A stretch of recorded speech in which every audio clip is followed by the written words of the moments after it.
Hello, I'm Lise Colucci. I'm one of the life coaches at Queen Being, where we help you to discover, understand, and overcome narcissistic abuse, toxic relationships.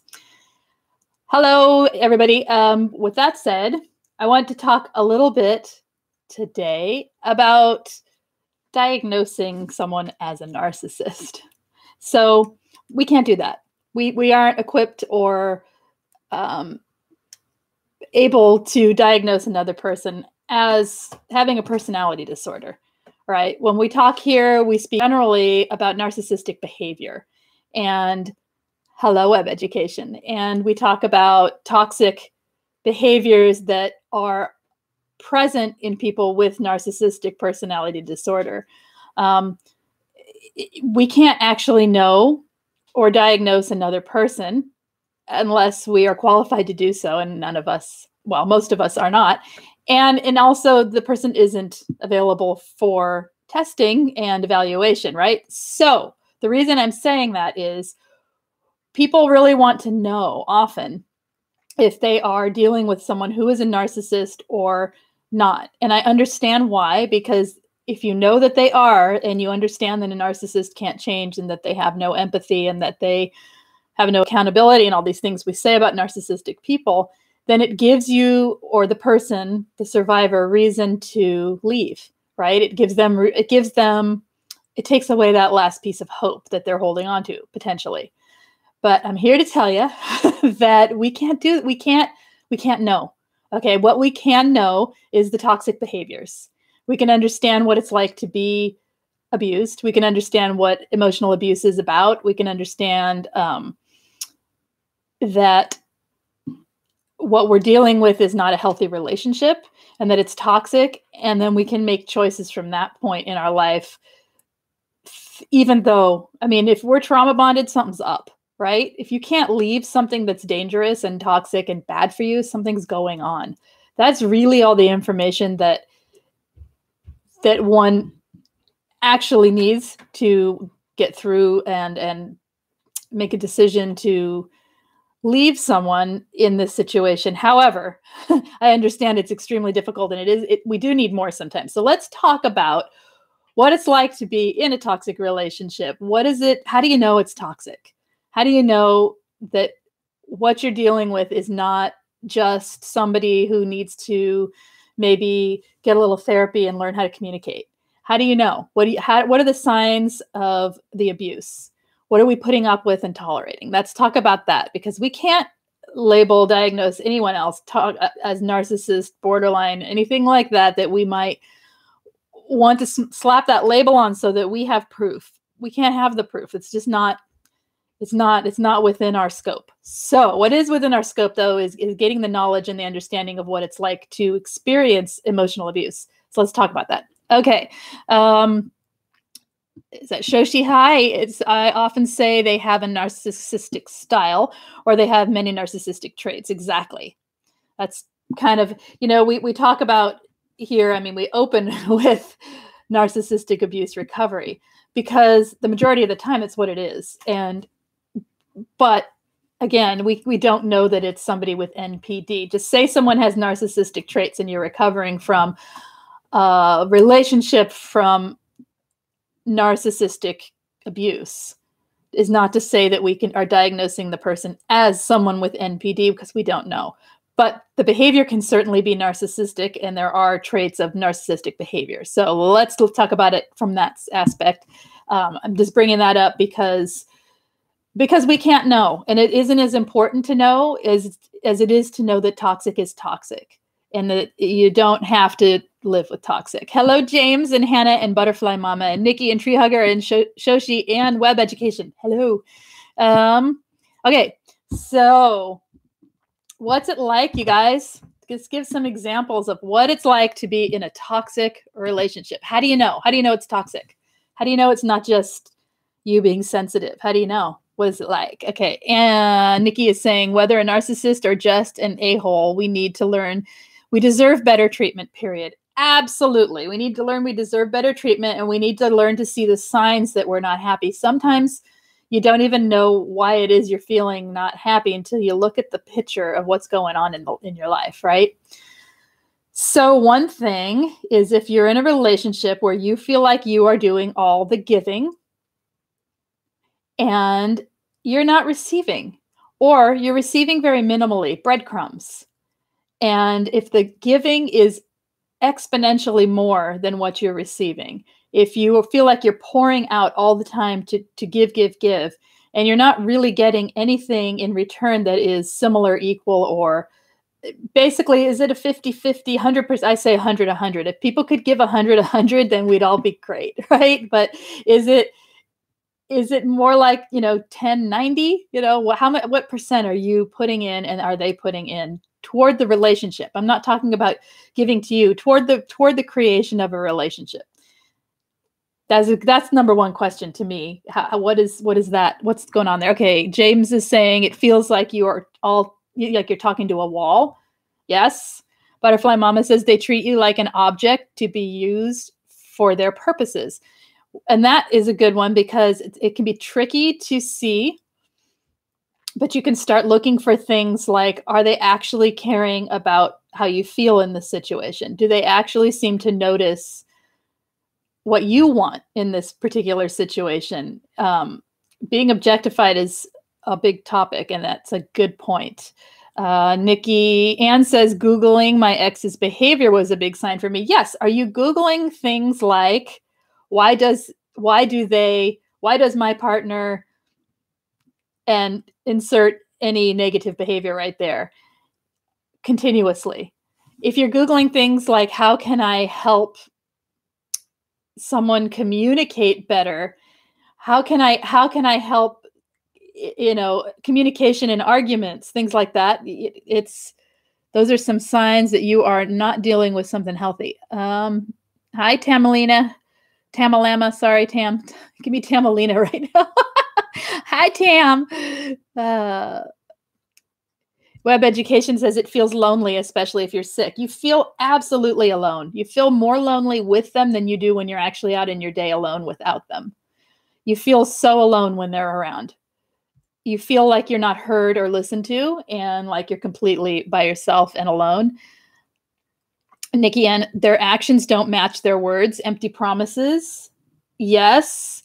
I have another one here that is along those lines. I'll just read mine through after I read you guys some. It's Shoshi's saying, it's toxic when the other person never takes responsibility for their actions. You find yourself apologizing for things even when it wasn't your fault. Big time. That's a huge one. Yes.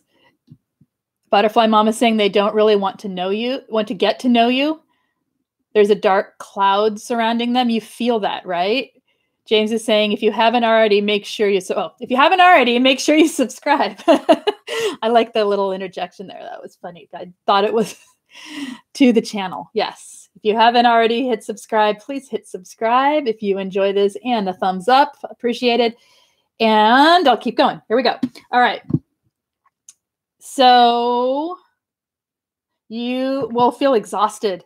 You feel exhausted within the relationship, completely drained.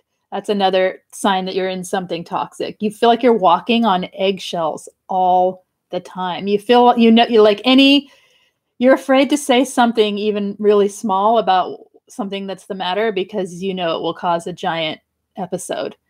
You're walking on eggshells in all areas of your life. Tam is saying, I can be Tamalina. They turn everything into a competition, or they always correct you and tell you what you say and think is not the best or not good. Yes. And that comes down to the devaluing, the disrespect, the diminishing of your self-worth.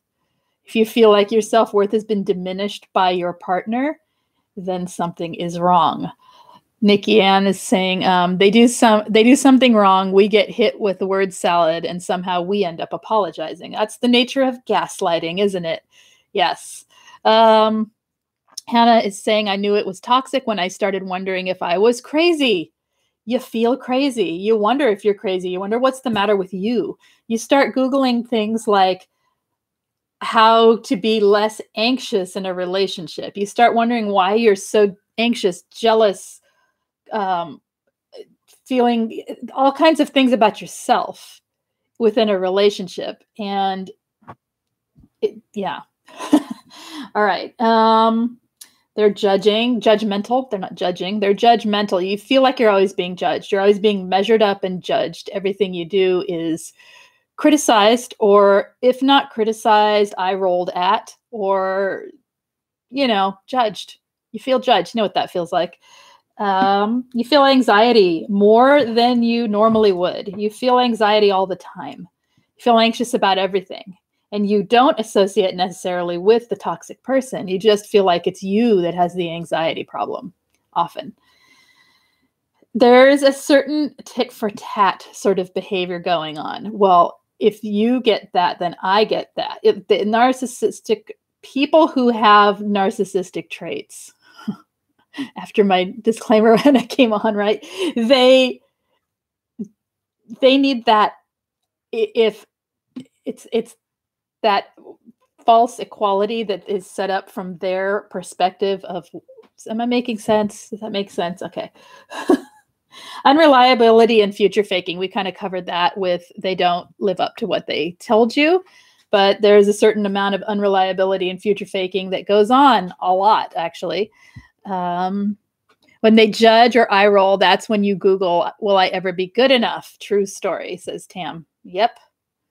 Okay. All right. Totally making sense. Good. All right. Negative. They have negative energy, lots of negative energy, and they're bringing everything down. They bring down holidays. They bring down birthdays. They bring down anytime you're happy, they'll bring you down. In fact, they'll devalue you. They'll have a great day with you, devalue you, and walk. And yeah. And the devaluing can be subtle. It can be not so subtle, but there's negativity, always the negativity. Okay, they can't communicate. Truly, you're in a relationship and you feel like you can't communicate with that person. Maybe you're like me and you can pretty much communicate with most people on some level, like really, truly communicate pretty easily with most people.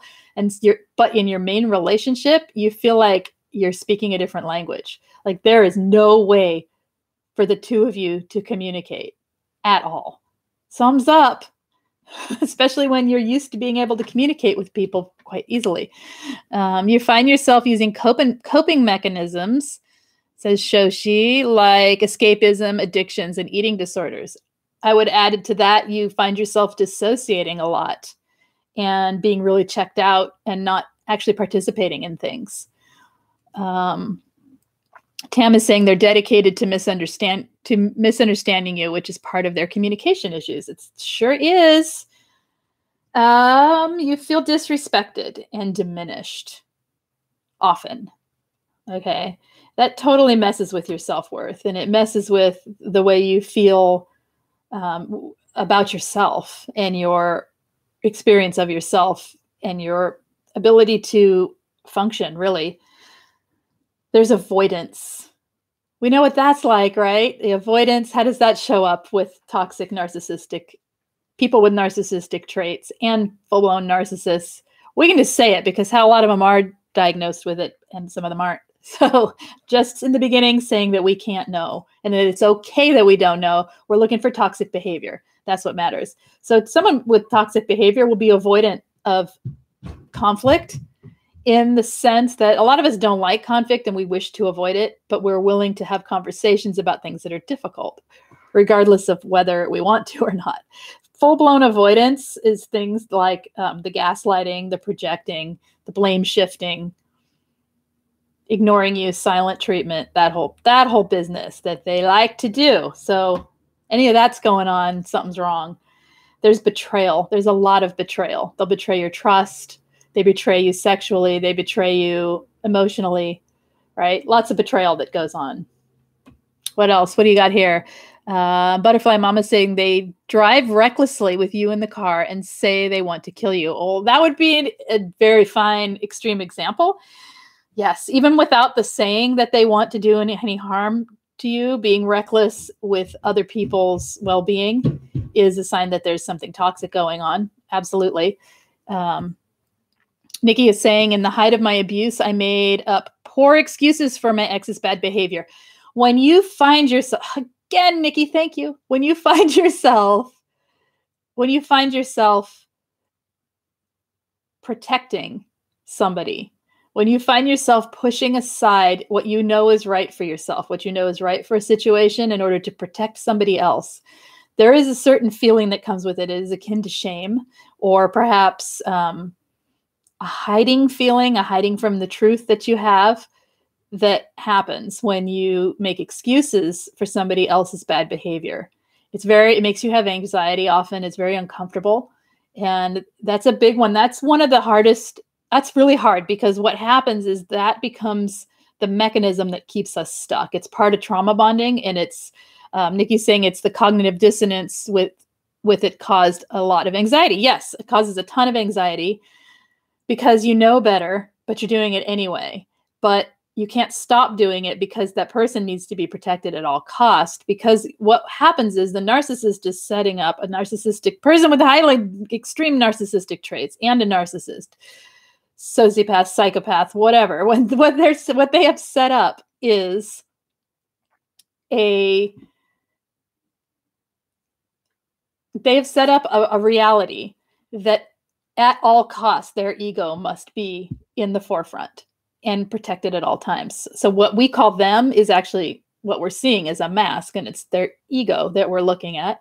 And that must be protected at all costs. This person, this vulnerable person that's behind that mask that we know that's there, is what we're trying to protect with our empathy, right?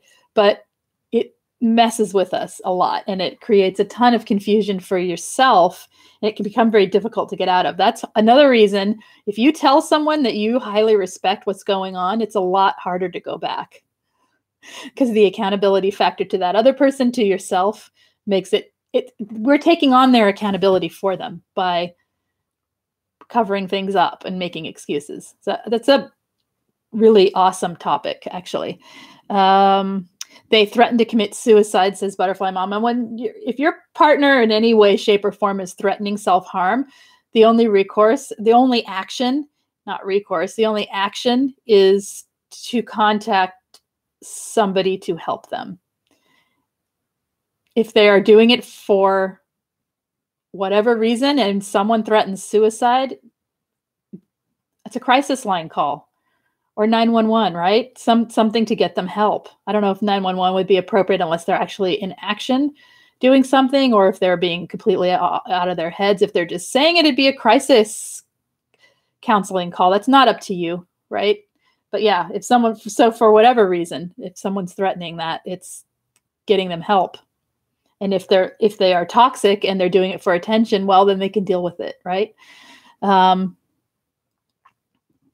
Nikki's saying, I didn't realize a lot of the physical abuse was abuse after, like, putting us in danger, pinching or hair pulling.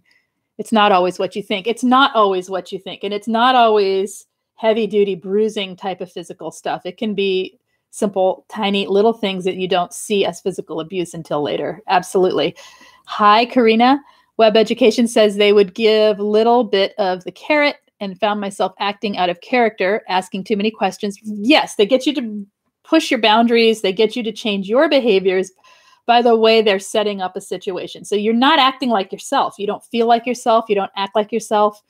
You don't behave like yourself in ways, and you notice it. Something's up.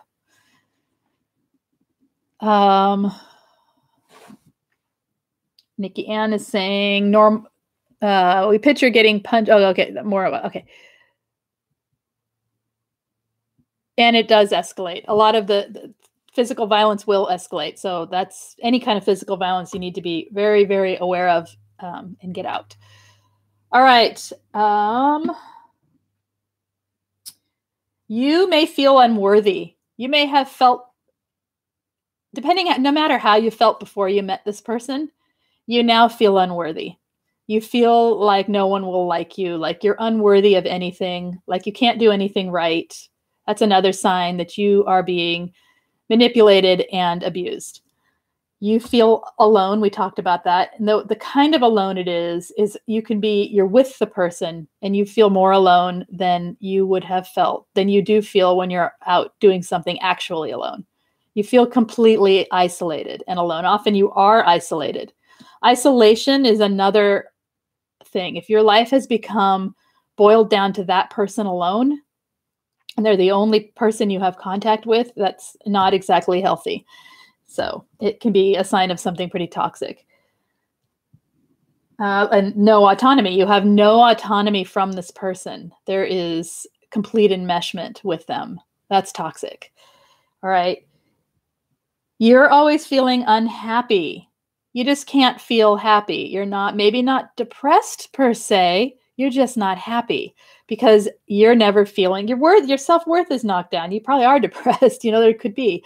You're feeling your happiness, your joy, your ability to laugh is usually completely gone or fairly well diminished.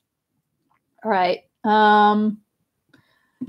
Your boundaries are pushed. We talked about that a little bit. Your boundaries are all over the place, if you even have any left for everything. Okay. Because you have been programmed to please people. All right. I felt like an empty shell of a person at the end. Right. I feel even more unworthy when all her friends side with her. Oh, yeah.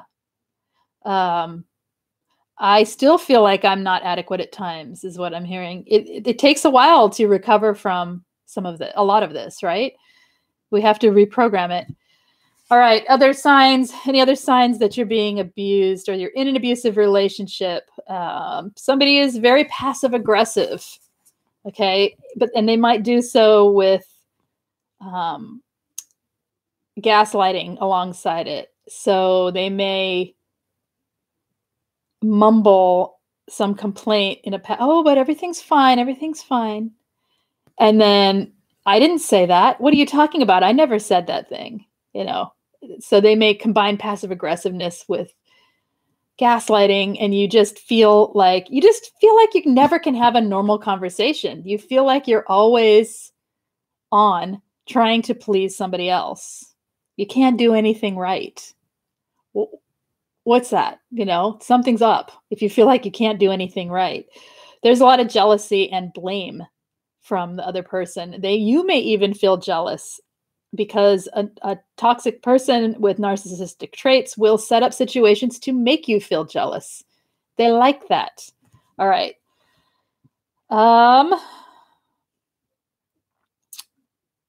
Oh, I can't read my writing. There's something about communication, but any argument lacks real communication. Any debate, anything that isn't positive, right? Anything that isn't praise of them lacks. So argument doesn't necessarily mean you're looking for a fight. What I mean is you might have to discuss something that's more difficult. You might have to mention something that upset you. You might have to ask a request for something to change in a totally appropriate way. And it can turn into a complete breakdown of communication, that there is no actual discussion that goes on. And usually it usually turns into a fight. The blame is pushed back onto you for having started the fight. You ruined the whole day. So, okay. Tam is saying when it's all about image, theirs, for example, one guy I dated in high school yelled and screamed at me because I decided I wasn't wearing makeup to one of his friends' parties. So, oh yeah, when it's all about that you do things to present yourself in a way that makes them feel like they want to feel, right? Basically, when you're the right arm candy. Decisions are made unilaterally. Decisions are made, there's no discussion about decisions. They're just done, right? And even if there is discussion, you're being persuaded to do it their way. Everything's one-sided. Everything is their way. And it may not be overt. It can be done covertly, where you feel like you don't own any stock in your own life because everything is the other person's way.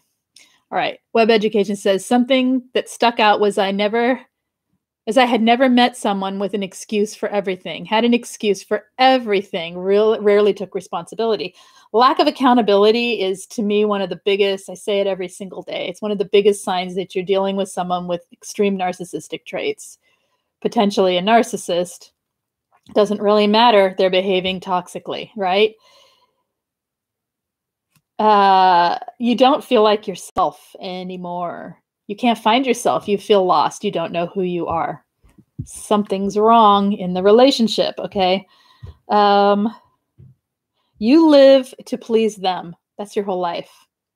You live to please them, and you can't, because nothing you do is enough. Nothing's good enough, and nothing is right. All right. Okay, another good one is your growth. Say you recognize some of these things and you start to make some changes. You start to have boundaries. You start to take care of yourself. You start to work out. You start anything that's your growth.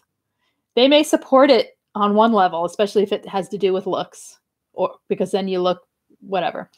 But anything that has to do with your growth, they're going to knock it down. They don't like you to grow, especially if there's change involved. If they see change in you, they want it back the way it was, because that means they're not in control of you. So if you feel like you're being controlled, something's wrong, okay?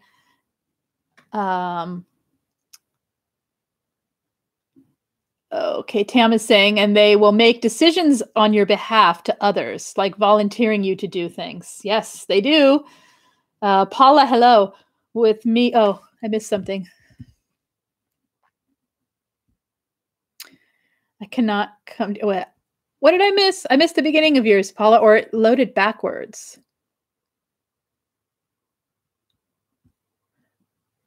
They kept talking over me. Yes. Somehow something got missed on yours. Okay. They wouldn't let you speak and kept talking over you. That's another one. They won't let you speak. They won't let you speak. They just won't let you speak. We did a whole talk about being silenced the other day. They silence you. You feel silenced. Growth is threatening to them. Yes. Nikki's saying, when my ex ran out of excuses, he would blame the misfortune on his mom for having him. He was incapable of self-reflection. And sometimes when they're capable of self-reflection, they still can't be accountable. Okay. Even though we discussed goals, it always seemed she had a separate agenda. Yes, they have their own agenda. That's right. Like she would do things contrary to the goals that we needed to reach. Right. It feels they seem like they have a God complex. Correct. Okay.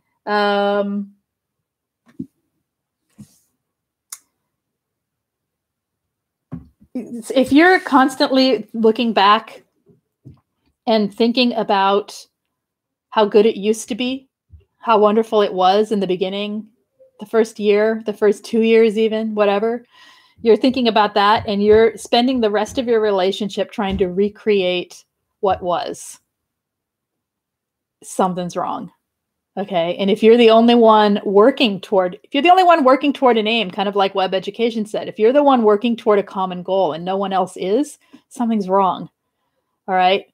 So that is what I have for some examples of being in a toxic relationship. You basically don't feel good. You feel unhappy. You might start feeling sick and for no reason, right? And all of these things that we're talking about, they add up. And so it doesn't matter what you call that person, it's toxic. And it is learning the signs of narcissistic behavior is important. And it's useful to have the names like gaslighting and projecting and silent treatment. It's useful to have all these names. It's super useful to have all the education you can get. And even to assume they are probably a narcissist. You can totally assume they are probably a narcissist. But the point is, regardless of whether you know 100% or not, we can't know 100% because we can't diagnose them. Toxic behavior is not something that you need to tolerate in your life. You deserve more than this. You deserve to be treated with respect and care and actually have someone that listens and participates. You deserve to love yourself, okay? You deserve to feel joy in your life every single day.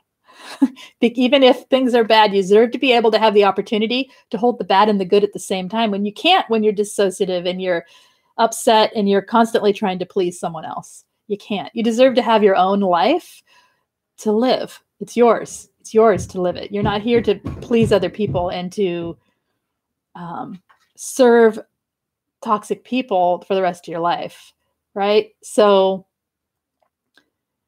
understanding that if you're in something toxic, that you're not making it up. It's real, and you can find validation in looking up all the ways in which a person's toxic, and then it's time to make some decisions on your own life for your own well-being to get yourself out of that situation. If you cannot get out, to find ways to work on self-care and have all of this kind of stuff not be the only thing you're thinking about in your day, in your life. So let's see. Okay, so anything you guys have today, let's go there. And if not, we'll end soon. So, because I'm done with that part. I'm done. I have said all I have to say on that matter for the moment, unless you guys have more. I'll add more. Thank you, Nikki. You take care. Let's see. Tried for 2.5 years to get back to the way it was in the first 6 months. Right. Because, and we try and they don't. And that's the sad part. And that's it. When you're constantly looking for the potential of someone else to be met, and because we see the good in people, and there is no effort on that person's part to meet that potential or to meet their own potential or to even rise to anything, something's going on, right? How do you get the toxic voice out of your head after the relationship is over? Reprogramming your own thoughts by several ways. You hear it come up, you tell it to stop, you realize where it's come from, you gain some perspective around why it's there. It's not your voice, it's somebody else's that was put there. It isn't true. You use logic to talk yourself through the situation. It really depends on the situation. The triggers can come and it can hit you faster than you realize. And so you catch it mid voice and you have things to replace it with. So understand that what you have now is a limiting belief, right? I don't know what the toxic voice in your head is saying, but let's say it's saying you can't do anything right. Everything you do is wrong, right? You can't do anything right. So that's a limiting belief, right? So I've heard mixed reviews on DBT. I have a lot of people like it and a lot of people don't. I really think it depends. I would say if you think that would be good for you, I would talk to a therapist, ask them what they think about that for you in particular and why. Why is that good for me?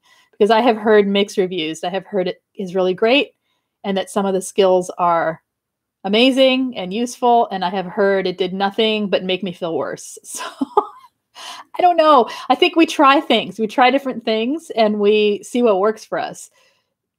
Don't bank everything on one technique, right? There's all kinds of techniques. Find someone to talk to, maybe Hannah, that can help you through that part and teach you techniques for reprogramming your thoughts. I use some NLP practices for that with people to help them gain perspective with broadening their, I had a crazy visual aura migraine right before I came on. So if I look a little spaced out, that's why. All right. Topic. Oh yes. Back to this. If you have someone, it helps people gain perspective. And instead of having the problem be here, it helps make room around it. Within that room, it's like the voice of negativity can take a back seat and you can fill the other space with positivity. Does that make sense? And it's a lot of visualization and observing yourself and observing what's going on. Anyway, so rambling. Okay. Anything else, you guys, today that you would like to talk about? Any questions? Or do you have any other questions related to that, Hannah? We can just keep going. I'm trying to see if I missed anything. I missed what Paula's talking about. The narcissist, I'm assuming the toxic human, keeps removing her image on WhatsApp, and then she disgraces me and disagrees with me and blocks me. Yeah, I think breaking ties with said person is the way away from that. So perhaps blocking them in the first place might be useful to you, Paula, because I don't think that cycle is going to stop. Do you? What do you think at this point? I think maybe you're dealing with someone extremely toxic, which we assume, right? And that I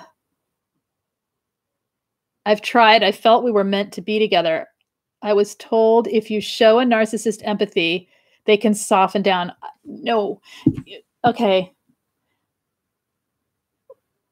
If you show a narcissist empathy, you're giving them supply. So of course they soften down for the moment. It's not going to give you what you need though, love. It's not, because we generally need actual connection. Someone that actually sees us, that actually wants to be with us, that knows how to love. A narcissist cannot. Okay, if they truly are narcissistic, they cannot.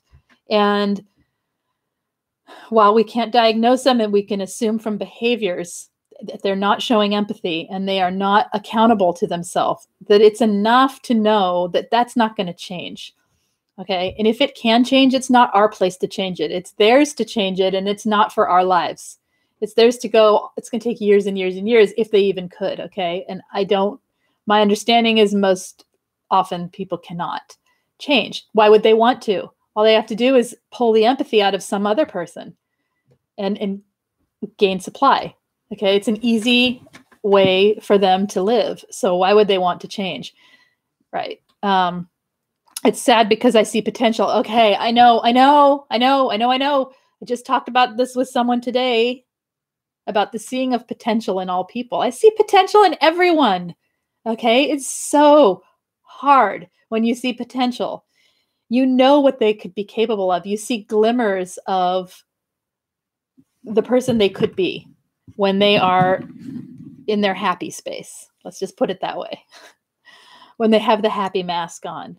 Even when they have this, even when it's a vulnerability that they're allowing you to see. Okay? You see the potential.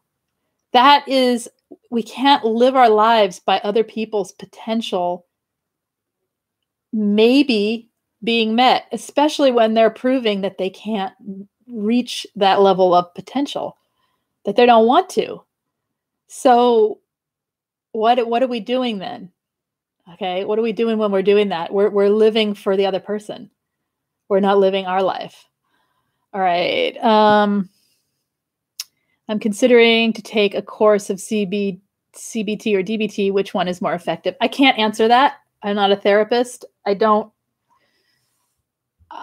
know. I think personally, I think modalities are person specific. And I think even within a modality, not everything's going to speak to you. So every bit of CBT or every bit of DBT may not speak to you, and it may not be the thing for you. They're tools. Okay. Any modality like that that's for healing or behavioral, those are behavioral changing. Cognitive behavioral therapy and dialectical behavioral therapy, those are to change your behaviors. Sometimes it's not our behaviors we need to go after, but our beliefs. Okay. Sometimes changing the behavior will address the beliefs. Sometimes it won't. So you have to know yourself. You have a therapist that works with you closely enough should be able to tell what would help you in particular. It's not going to be the same for each person. And since I'm not a therapist and I am also not don't know you, I can't actually advise which one's better for you, but I would ask, and then I would ask why. Why is that a better one for me? Why is it a good fit? Before spending the time and money to do something like that. For instance, like even working with people in coaching using NLP techniques, not every technique is going to work for every person because some people are more visual and some people are more, verbal, and everybody's different, and everyone has different personalities and different issues that they've come up with the trauma. So it really depends on you. Okay, I'm trying to go no contact. I'm focusing on my business and my image. 16 pounds down in 6 weeks. Excellent. Do it healthy. Do it in a healthy way, please. Please. Yes. Excellent.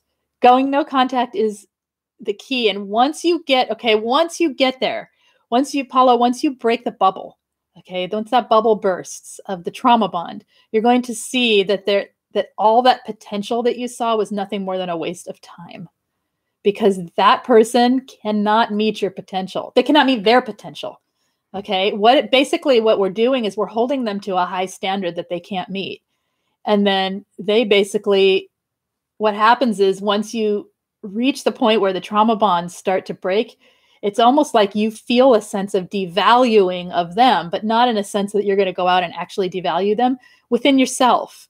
It can take the value of how they are and who they are down. And that's what you want. And it's not comfortable. And you really want it to be, you want to keep them up there because it pulls to the love and the heart and the feels, right? But you gotta let it devalue. It has to have less value. They had the potential of what they could be, has to have less value. Your potential of who you are, that's where you aim, right? You feel good inside right now about what? I always have a headache after talking to her. Yeah, it's much better when they're not around. It's so much better physically. Let's see. You can't plan your life around someone else's potential. I like that. Okay. And Hanno's saying his potential kept me hanging on. Years and years and years. Same thing. I get it. Same thing. I did the same thing for minimally 2 years. Held on because I saw the potential. In fact, if I think about it, I could still find the potential in that person. I know the potential. That's the problem. Even now, I know the potential. I just don't expect it to be actualized. That's the difference. I don't expect him to actualize that potential. In fact, I know he can't. It's impossible because it would require 2 things: empathy and accountability. And he has neither. So it doesn't matter what the potential is. I mean, that's like looking at a human body and saying they have the potential to be an Olympic athlete. Well, yeah, we all have the potential. Whether or not we can meet that potential for differing and varying reasons, right? It's a fantasy that we tell ourselves, really. Ooh, it got blurry. Fix. Okay. All right. Okay.